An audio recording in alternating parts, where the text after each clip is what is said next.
Ուրեմն 55-49 հոդվածներով ամրագրված է, որ նախագահան միապետ է, բռնապետ է, որովհետև ինքն է նշանակում բոլոր պաշտոնները եւ վերահսկում է բոլոր համակարգերի գործունեությունը։ Ըստ էության, ուստի է, դա հարցը բարձրացված է, նորից եմ ասում։ Մտել է նաեւ դատախազություն, նաեւ միջազգային դատարան։ Միջազգային դատարանը վարույթ է ընդունել տվյալ գործարքան։ Մենք պահանջել ենք, այսինքն իմ կազմակերպությունը իմ գլխավորությամբ պահանջել է սահմանադրության փոփոխություն։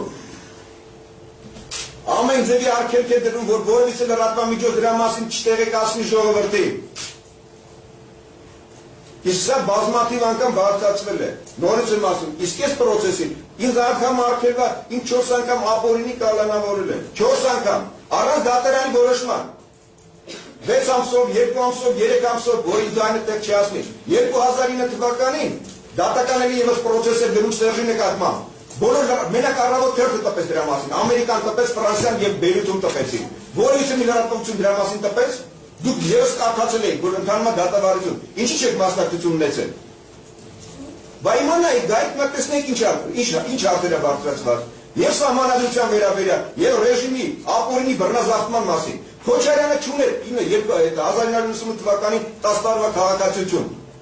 Երկրորդ անգամ ընտրվելու ժամանակ ևս չուներ քաղաքացիություն։ Ինչ է հարցեր եք բարձրացնում։ Ապօրինի ռեժիմը փաստացի դա։ Նրա գործողությունները մենակ դա է ինչի։ Գալիս է արմատներից։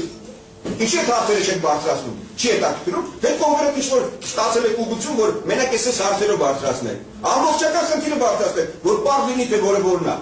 Ով է։ Դա իմ անհանգստությունը չի, հարգելիները, ինչը մենակ ես եմ հայ, ես եմ ժողովրդի մեջ մտնում որպես, ասենք որպես մարդ, դուք էլ եք մարդ, դուք էլ ունեք իրավունքներ, ինչի հարցերը չեք բարձրացնում, չէ՞ որ դա ձեր երեխաների խնդիրն է, ձեր ապագայի խնդիրն է, բան միսով չի պահորելու են ձեզ որպես ռոբոտ, որպես ճոր բանացնել, հիմա էլ են բանացնում, ինչի որևիցե մեկը ձայն չի բարձրացնում։